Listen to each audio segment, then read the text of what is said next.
A pocos meses del proceso electoral en el Perú, ya conocemos a varios candidatos presidenciales elegidos en las internas de 37 partidos políticos. El plazo para registrar las planchas presidenciales y las listas de aspirantes a senadores y diputados vence el 23 de diciembre y luego, el 11 de febrero, el Jurado Nacional de Elecciones publicará las listas admitidas y el 14 de marzo tendremos el cierre definitivo del registro de candidatos oficiales de las elecciones que han sido programadas para el 12 de abril, fecha en la que de manera obligatoria más de 27,3 millones de peruanos, mitad hombres y mitad mujeres y 25% jóvenes, acudirán a las urnas para elegir al presidente de la República, dos vicepresidentes, 130 diputados, 60 senadores y 5 representantes al Parlamento andino. Pero aquí no acaba el proceso, porque como es evidente, ninguno de los candidatos presidenciales superará el 50% de los votos válidos, por lo tanto, el 7 de junio tendremos que volver a las urnas para elegir entre los dos candidatos más votados en la primera vuelta. Este es el resumen del cronograma electoral vigente, un proceso electoral que se suele entender como la máxima expresión de la democracia, una palabra que se repite constantemente y cuyos orígenes nos traslada a la antigua Grecia del siglo V a.C.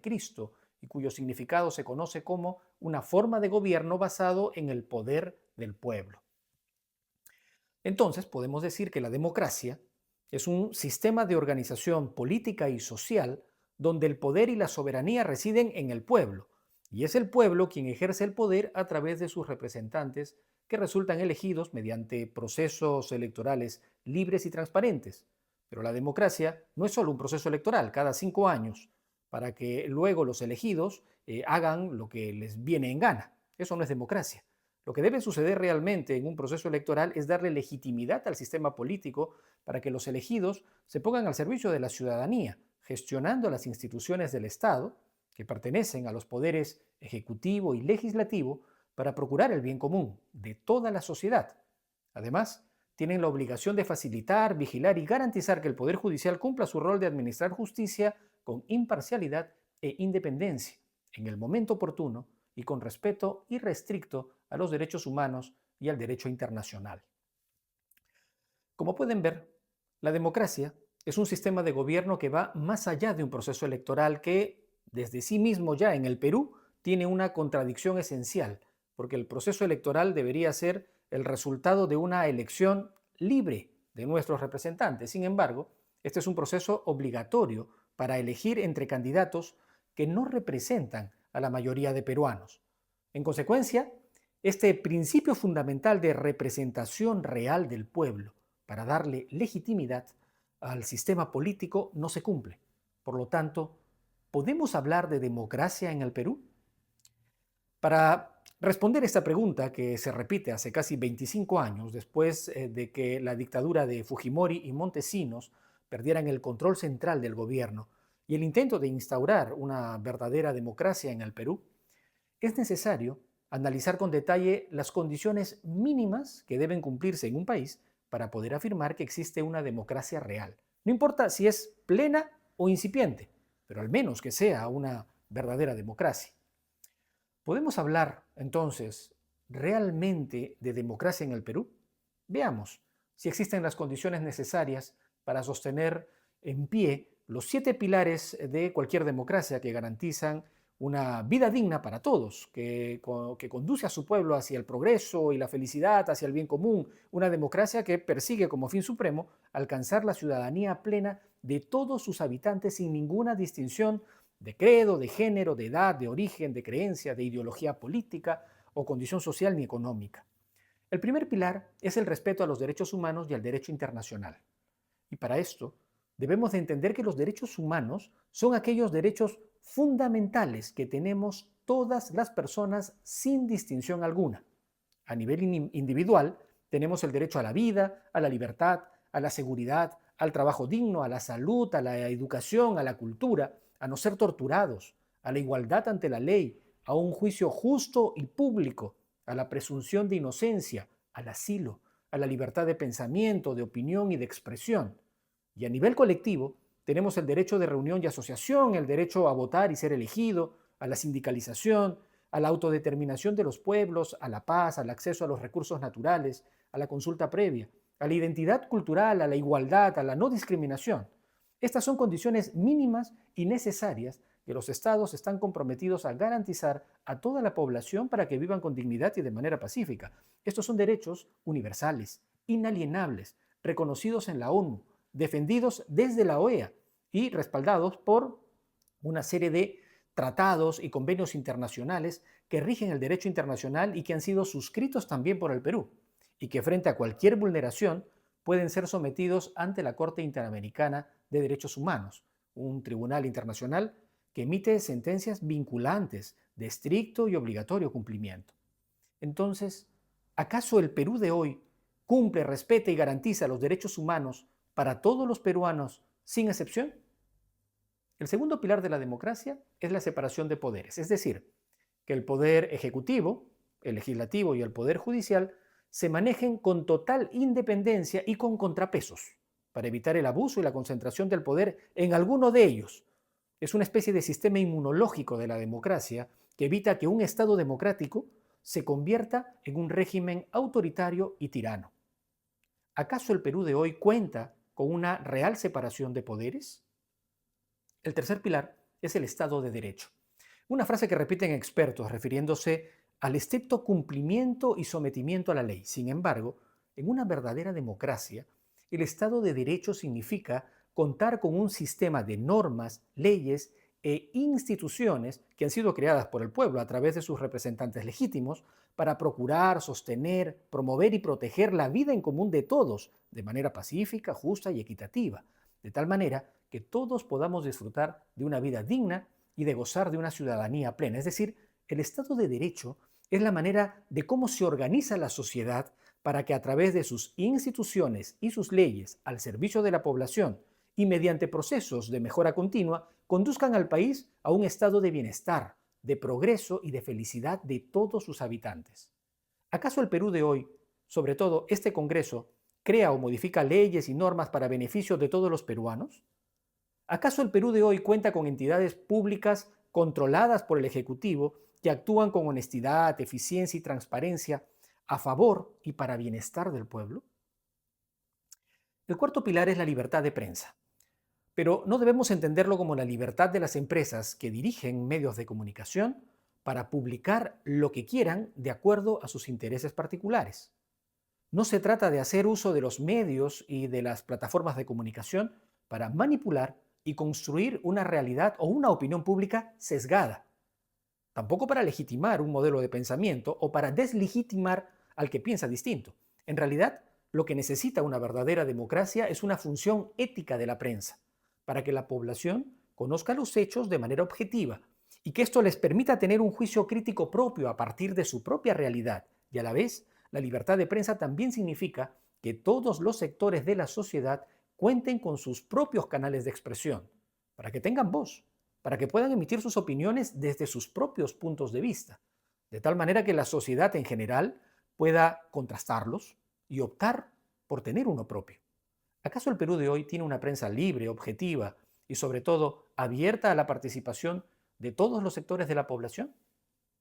El quinto pilar de una democracia es la educación cívica, es decir, que todos los peruanos puedan tener acceso a una buena educación que procure sobre todo una formación en valores, con una mirada crítica de la realidad para atreverse a transformarla y poder generar valor, con un alto sentido de ciudadanía y de servicio al bien común.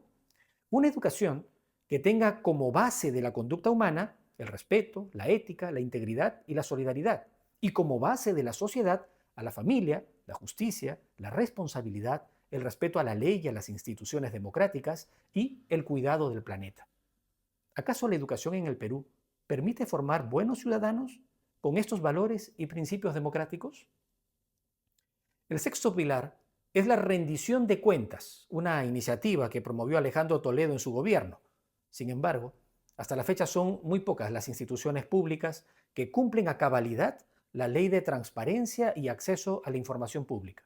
Y menos aún existen buenas prácticas de rendición de cuentas por parte de las autoridades locales, regionales y nacionales. Por el contrario, los índices de corrupción y uso indebido de los recursos públicos han alcanzado niveles preocupantes. Un país que luego de tener como gobernante al dictador Alberto Fujimori, uno de los hombres más corruptos del mundo, ha pasado a ser considerado como uno de los países muy corruptos del planeta. Entre el 2022 y el 2024, el Perú descendió del puesto 101 al puesto 127 de 180 países incluidos en el ranking mundial de la corrupción que ha sido elaborado por Transparencia Internacional.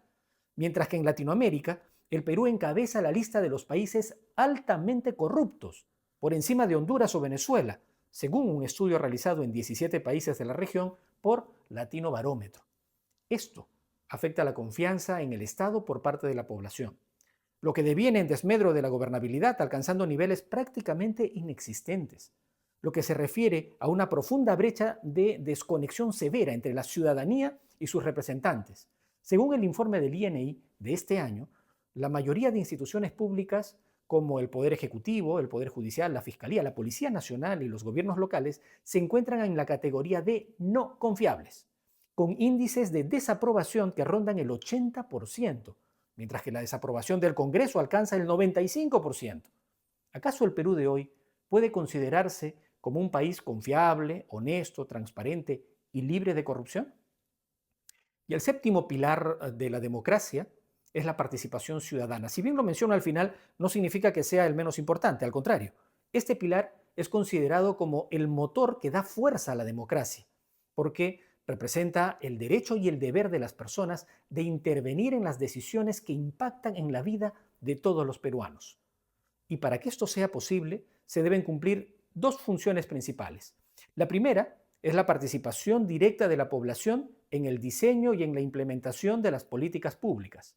Y la segunda es ejercer el control del poder mediante la vigilancia ciudadana, exigiendo transparencia y rendición de cuentas de manera continua, pública y permanente. Y para esto, los peruanos deben tomar parte activa de los partidos políticos, la sociedad civil y otras organizaciones que conforman las células vivas de la sociedad. Por ejemplo, gremios, sindicatos, clubes, ONGs, asociaciones civiles, movimientos estudiantiles, juntas vecinales, iglesias, asociaciones culturales, deportivas, empresariales, académicas, científicas, sociales, juveniles, de mujeres y muchas otras que hacen sentir su voz y tienen un espacio en las mesas técnicas de diálogo y de discusión de los problemas que enfrenta el país. Pero ¿acaso el Perú de hoy cuenta con partidos políticos robustos que congregan a la mayoría de peruanos? ¿Acaso en el Perú de hoy la sociedad civil, los gremios, los sindicatos, las organizaciones populares y demás actores sociales participan con voz y voto en el diseño y en la implementación de las políticas públicas? Entonces, ¿podemos hablar realmente de democracia en el Perú? Como pueden ver, en el Perú no existen las condiciones mínimas para la subsistencia de una democracia. En el Perú de hoy no se puede confiar en las instituciones. Tampoco hay garantías de respeto a los derechos fundamentales, menos a los derechos humanos. Incluso el mismo presidente del Congreso expresa abiertamente su desprecio. Ni tampoco existen condiciones que protejan o toman en cuenta la voluntad popular. En los últimos 10 años se han sucedido como presidentes de la República ocho personas, 8 políticos, de los cuales solamente 3 resultaron elegidos en las urnas: Humala, PPK y Castillo.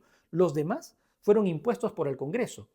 Y sobre el sistema de justicia ni hablar, desde las nefastas decisiones del Tribunal Constitucional, el penoso papel de la Junta Nacional de Justicia, hasta la podredumbre que corroe a la Policía Nacional y algunos fiscales que están coludidos con el crimen, la extorsión y el sicariato. Prácticamente no existen garantías de un Estado de Derecho. Y en medio de todo esto, el hambre, la miseria, la pobreza, la desnutrición crónica infantil, el narcotráfico, la tala ilegal, las universidades lavanderías, las muertes a balazos, en accidentes de tránsito, de choferes, la trata de personas, los feminicidios, las extorsiones, la corrupción, la desinformación, el amarillismo y el sensacionalismo mediático, el cinismo político, el miedo y la desesperanza se incrementan. ¿Podemos hablar realmente de democracia en el Perú? Aunque se hayan convocado a elecciones. Aunque tendremos más de 20 candidatos presidenciales y ninguno supere el 15% de votos válidos en primera vuelta. Aunque el nuevo Senado, ¿no?, sea una repartición de curules de los actuales parlamentarios. Aunque los nuevos diputados pertenezcan a los 5 o 6 bancadas de los partidos que hoy controlan el Congreso. y luego entre ellos se repartan como aves de rapiña todas las instituciones del Estado los siguientes 5 años. Manan, Guayjipanaicuna. No, queridos hermanos y hermanas, en el Perú no hay democracia. No podemos hablar de democracia, porque los que ahora están en el poder la terminaron de matar, y porque los que formamos parte del pueblo no hicimos nada, poco o lo suficiente para evitarlo. Lamentablemente en el Perú no hay democracia. Y como pueden ver, para recuperarla tenemos un largo camino que recorrer y mucho por hacer. Nos tomará muchos años construir una nueva y verdadera sociedad democrática. Duele el Perú por todo esto. Soy Julio Navarro y esta es mi libre opinión. Muchas gracias por escuchar, comentar y compartir este video. Y si te interesa más información similar, suscríbete y sígueme en mis redes sociales.